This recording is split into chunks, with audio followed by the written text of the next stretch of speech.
एक समय देवराज इंद्र अपने ऐश्वर्य में इतने डूब गए थे कि उनका विवेक मर चुका था। अहंकार इतना बढ़ गया कि उन्होंने महादेव के पावन आह्वान पर कैलाश जाना भी अनिवार्य नहीं समझा। और फिर नियति ने अपना खेल खेला।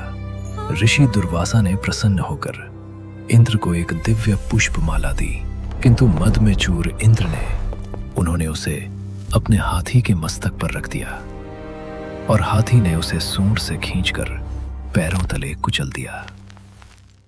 ये केवल माला का नहीं, स्वयं शिव का अपमान था।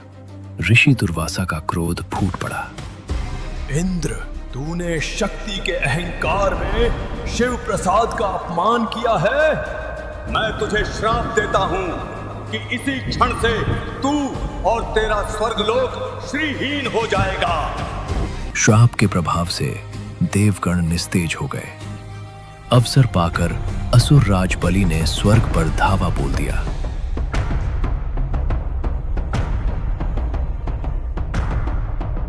भयंकर युद्ध छिड़ गया।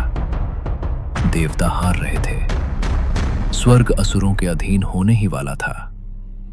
अपनी खोई हुई शक्ति वापस पाने के लिए वे अंततः उसी द्वार पर पहुंचे जिसे उन्होंने ठुकराया था, कैलाश। हे महादेव, मेरे अज्ञान के कारण हम श्रीहीन हुए। अब तो सुरक्षा का कोई मार्ग नहीं बचा। हमारा मार्गदर्शन करें प्रभु।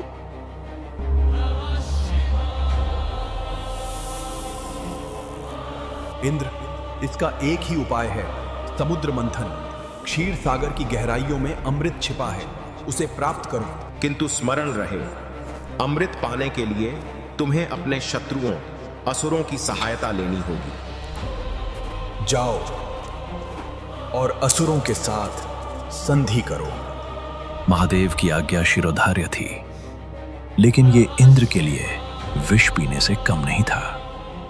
जिन असुरों से वे युद्ध हार चुके थे, अब उन्हीं के सामने हाथ फैलाने जाना था। जैसे तैसे संधि हुई। देवता और असुर क्षीर सागर तट पर मिले, लेकिन मंथन शुरू होने से पहले ही अहंकार फिर टकराया। जब वासुकी नाग को रस्सी बनाया गया तो असुरराज बलि ने नाग की पूंछ पकड़ने से मना कर दिया। हम मुख की ओर खड़े होंगे, पूंछ की ओर नहीं। विवाद बढ़ गया।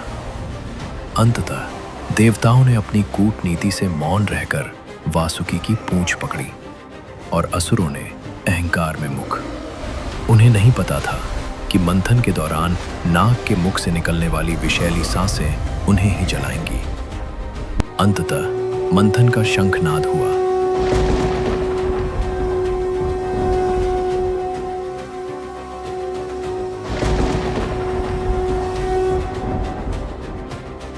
हर हर महादेव के नारों से आकाश गूंज उठा।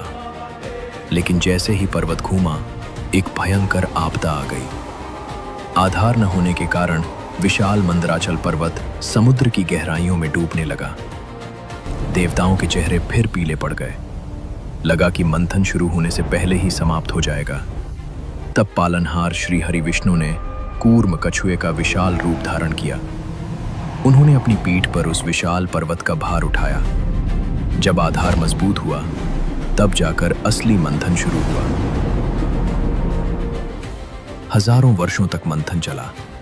हर कोई अमृत का इंतजार कर रहा था, लेकिन प्रकृति का अटल नियम है, सृजन से पहले विनाश आता है, अमृत से पहले मृत्यु आती है। और वही हुआ। समुद्र के गर्भ से अमृत नहीं बल्कि हलाहल निकला। ये क्या है? मेरी आंखों में जलन हो रही है। ये हलाहल विष है, सर्वाधिक विनाशकारी। समुद्र काला पड़ गया। आकाश में विष की धुंध फैलने लगी। जो भी इसके संपर्क में आया तत्काल नष्ट हो गया। तीनों लोग विनाश के कगार पर थे। उस विष की ज्वाला से बचने के लिए पूरे ब्रह्मांड ने एक ही स्वर में पुकारा, महादेव रक्षा करें प्रभु। तभी उस अंधेरे विष के बादलों को चीरता हुआ एक तीव्र नीला सफेद प्रकाश प्रकट हुआ और उस प्रकाश से प्रकट हुए महादेव। जटाओं में गंगा, मस्तक पर अर्धचंद्र और आंखों में असीम करुणा।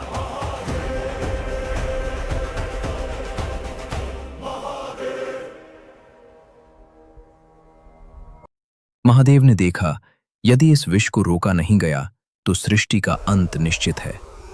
पूरा ब्रह्मांड शिव की ओर देख रहा था, लेकिन शिव माता पार्वती की ओर देख रहे थे। ये एक पत्नी के लिए सबसे कठिन क्षण था। उनके स्वामी वो विष पीने जा रहे थे, जिसकी गंध मात्र से देवता बेहोश हो रहे थे। देवी देखो, मेरी संतानों पर कितना बड़ा संकट आया है। इनकी रक्षा के लिए मुझे इस विष का पान करना होगा। स्वामी, आप तो जगत के पिता हैं। रक्षा करना आपका धर्म है।